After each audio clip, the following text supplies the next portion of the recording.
Okay, so here's a comment. I posted a meme and it said before prednisone, it shows a really skinny cat. Then after prednisone, it shows a really big, fluffy cat asleep on the couch. And it says before prednisone, after prednisone. And so this person commented, not necessarily. I made sure to cut out all sugar, alcohol, and other junk food. Stayed active, protein, and complex veggie carbs. No weight gain. Marina, this is genius. Like, you literally just gave all the best tips right there. So, if you're wondering how to prevent weight gain on prednisone, Marina just shared those. They are that prednisone is a glucocorticoid. It causes our bodies to use sugar differently. So, it's harder for your body to deal with the sugar you eat. Your body's just not as efficient as it normally is. And so cutting out excess sugar, like added sugar, ultra processed foods is a really good idea while on prednisone because literally the name of the drug class, like they figured out, oh, these drugs do this, and they named it after that side effect. Glucocorticoid, glucose, sugar. So she cut out all sugar. Genius. And then the next thing she did was she cut out alcohol. So alcohol is really hard on your body when you're on prednisone because again, it's got a lot of sugar in it. Most of them have added sugars to make it taste more palatable, or the alcohol itself can be converted into sugars. And alcohol is really hard on the side effects that your body's undergoing from the prednisone itself. Things like osteoporosis. Prednisone leads to bone loss, causing osteoporosis. Alcohol can also cause osteoporosis. And the combination of them can just accelerate the decline of bone mass. Next, prednisone is affecting our adrenal system. So our body has our stress response system when our brain is connecting to this place right above our kidneys called the adrenal gland. And that system gets really confused and messed up when we're taking prednisone and basically shuts off. But guess what else does that? Alcohol can be very depleting on the adrenal system.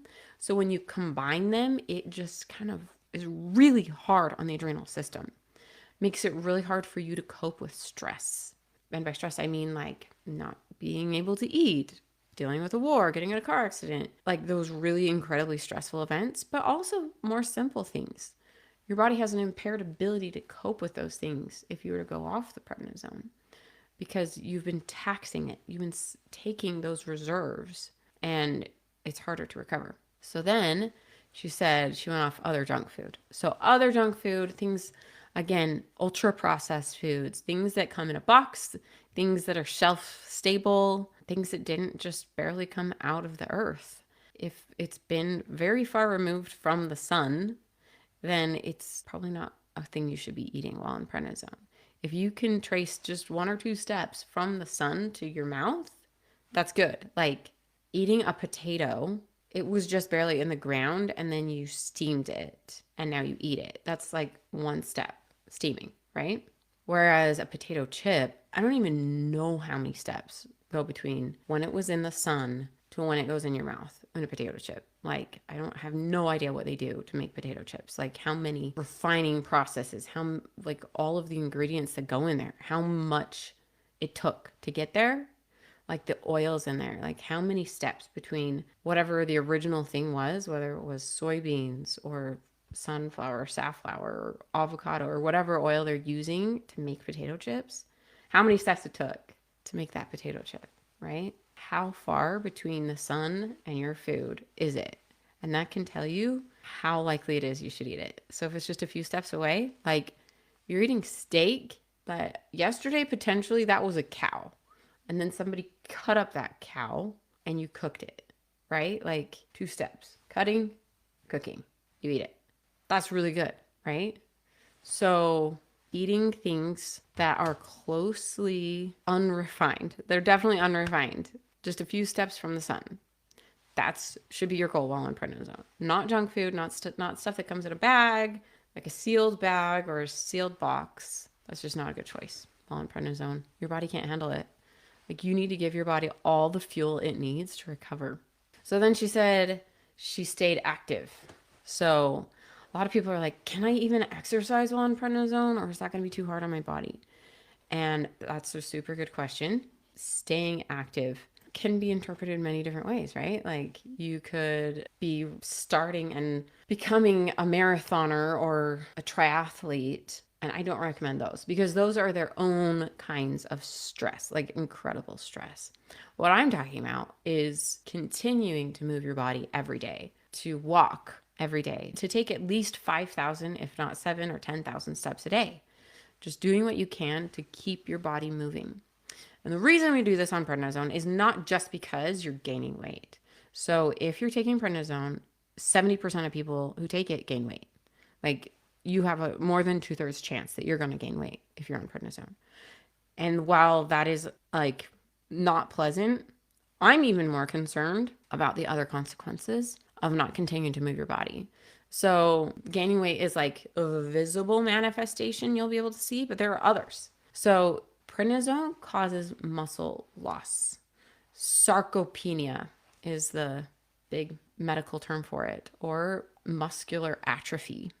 So prednisone is actually stealing muscle mass and redistributing it throughout your body as fat and putting it in unpleasant, unflattering places like your face, your belly, and the buffalo hump on your shoulders.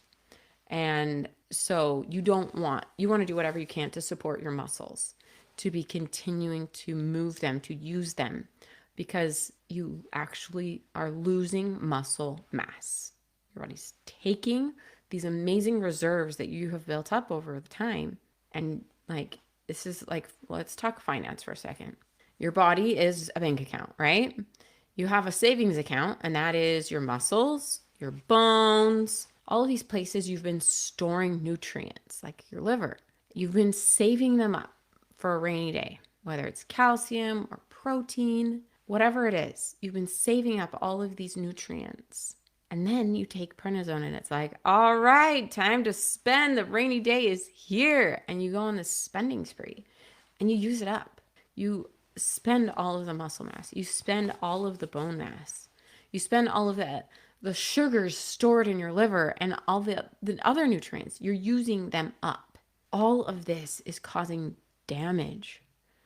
I already mentioned the muscles, but the bone loss as well. When you keep walking, you keep moving your body, the impact on your bones keeps them strong. But when you're feeling sick and you just spend time on the couch, which I've spent a lot of time recently, I had the flu, then you're letting your body atrophy. You're letting the muscles and the bones weaken. And so staying as active as you can, but not hurting yourself. Like if you're sick, you need to recover.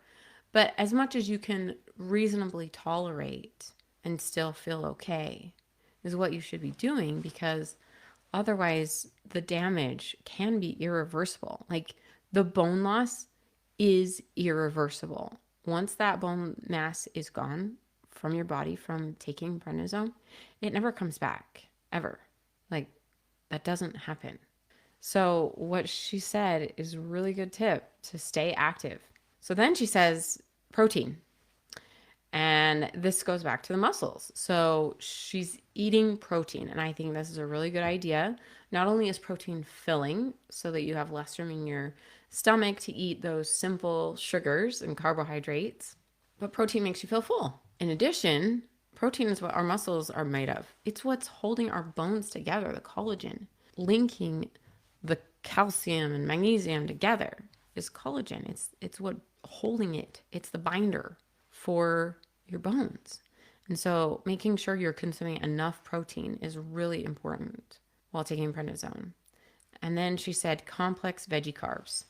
So complex veggie carbs, by that, she's eating like actual vegetables and not eating refined things. So she's actually eating the potato and not the potato chip. She's actually eating, spinach, kale, peas, beans, things like that. All of these important things. She's eating those instead of more refined versions. And what do you think? Do you think frozen would be good enough? Like right now, it's January and not a lot of people have a garden available to give them fresh vegetables. So would frozen be okay? Would candy be okay? Yes. You're getting almost the same amount of nutrients from frozen as from fresh. And canned is also really good for you. So those are frozen and canned are really just one step away from fresh, right? There's only been one processing step between a sun and fresh. So those are good options too. And so she says she's had no weight gain. That was her secret. Like, those are super good tips that she's sharing.